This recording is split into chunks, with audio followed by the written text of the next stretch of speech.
Halo semua, perkenalkan nama saya Riko Putra dari Bapeda Litbang Kabupaten Kerinci dengan jabatan fasilitator pemerintahan. Di sini saya akan menjelaskan tentang aplikasi Srikandi dan tata cara penginputan surat di aplikasi Srikandi. Baik, sebelumnya mari kita mengenal terlebih dahulu, apa itu aplikasi Srikandi.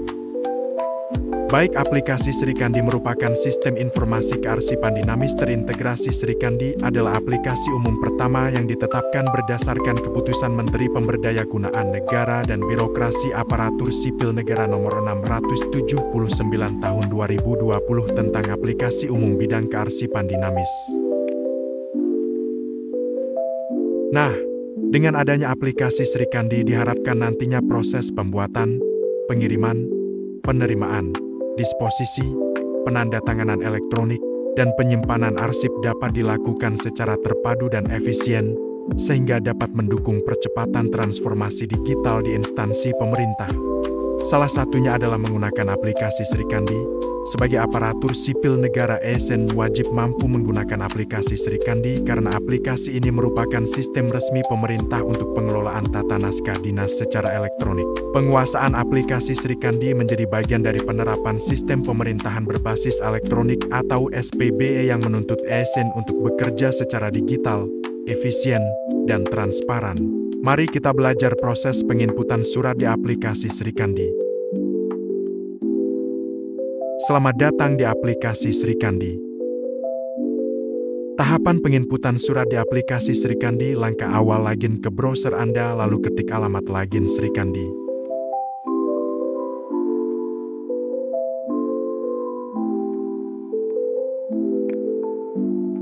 Selanjutnya, masukkan username dan password pada kolom yang tersedia dan pastikan data yang dimasukkan benar.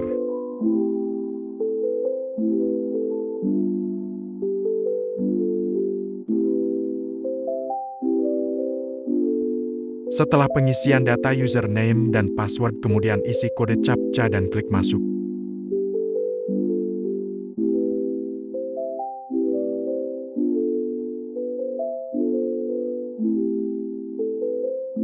Di halaman dashboard, Anda dapat melihat berbagai menu, seperti naskah masuk, naskah keluar, tata naskah dinas, dan arsip.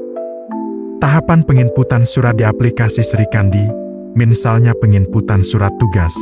Isi form registrasi naskah keluar, dikirim melalui diisi dengan nama instansi, misalnya Badan Perencanaan, Pembangunan Penelitian dan Pengembangan Daerah Kabupaten Kerinci. Untuk jenis naskah diisi dengan surat tugas.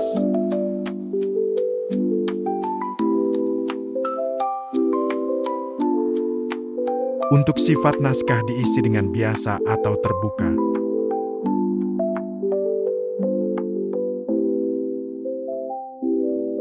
Untuk klasifikasi diisi dengan surat tugas, lalu pilih surat perintah dinas atau surat tugas, lalu klik ambil nomor surat terisi otomatis.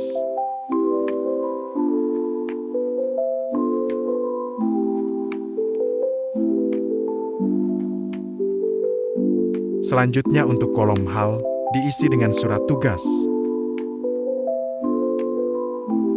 Untuk kolom isi ringkas diisi dengan tujuan surat tugas dibuat, misalnya menghadiri rapat hearing komisi terhadap rancangan KUHP-PAS Kabupaten Kerinci tahun anggaran 2026 di kantor DPRD Kabupaten Kerinci.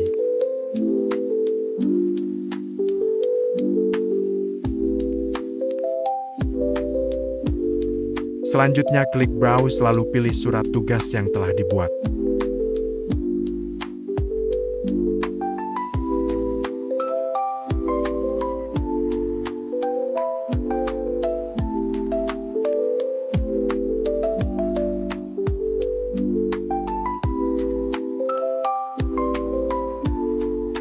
Selanjutnya isi tujuan surat. Untuk utama internal atau eksternal Srikandi diisi dengan tujuan surat, misalnya di sini diisi dengan Kepala Badan Perencanaan, Pembangunan, Penelitian dan Pengembangan Daerah Kabupaten Kerinci.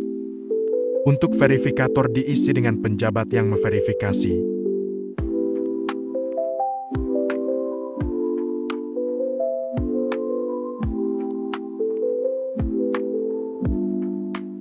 Untuk penandatanganan pilih penjabat yang menandatangani, misalnya di sini Kepala Bapeda Litbang Kabupaten Kerinci.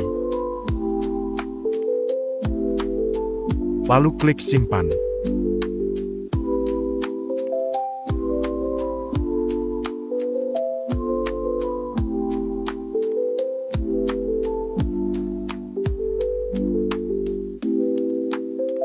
Setelah surat disimpan, klik tanda mata untuk pengecekan surat.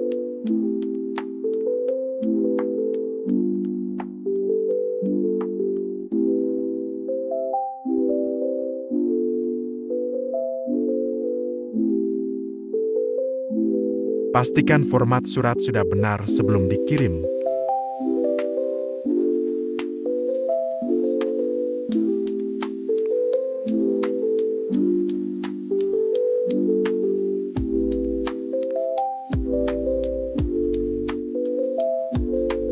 Setelah pengecekan surat selesai, lalu terakhir klik kirim konsep. Selanjutnya tunggu proses verifikasi dan penandatanganan surat.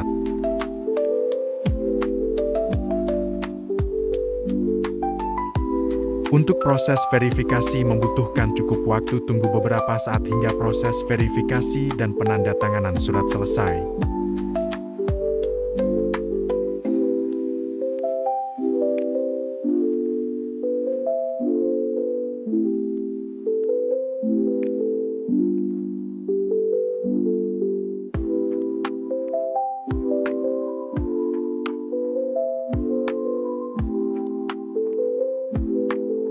Ini adalah bentuk surat yang sudah diverifikasi dan ditandatangani secara elektronik.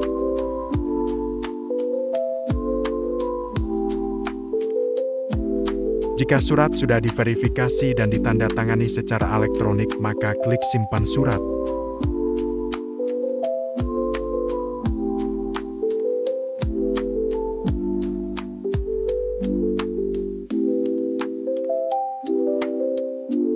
Jika surat sudah ditandatangani dan disimpan, maka proses penginputan surat tugas di aplikasi Srikandi sudah selesai.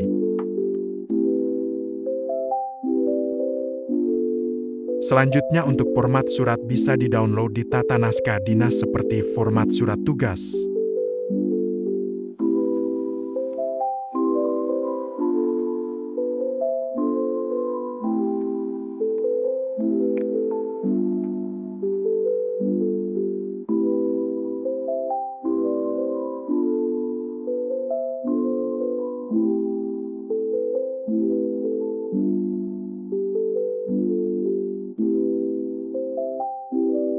Ini adalah contoh format surat tugas.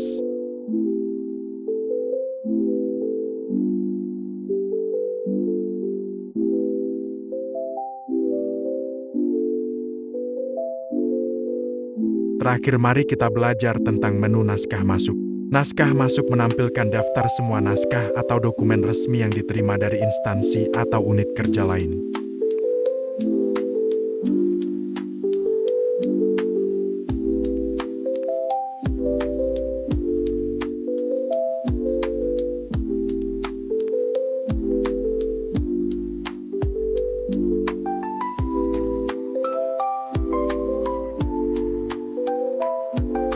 Di sini ada menu disposisi fitur untuk memberikan instruksi tindak lanjut naskah kepada pejabat atau staf yang dituju. Menu koordinasi digunakan untuk meminta pendapat, konfirmasi, atau tindak lanjut dari unit atau pejabat lain sebelum naskah diproses lebih lanjut.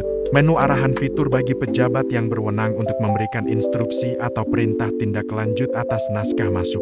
Terakhir, menu tembusan. Menu ini berfungsi untuk mengetahui isi naskah atau surat, walaupun bukan penerima utama. Demikian pembahasan singkat tentang aplikasi Srikandi. Semoga informasi ini bermanfaat dan mendorong kita semua, khususnya ASN, untuk lebih adaptif dan profesional dalam menggunakan teknologi. Mari bersama kita wujudkan pelayanan publik yang lebih cepat, transparan, dan efisien melalui penggunaan aplikasi Srikandi. Terima kasih dan sampai jumpa pada pembahasan berikutnya.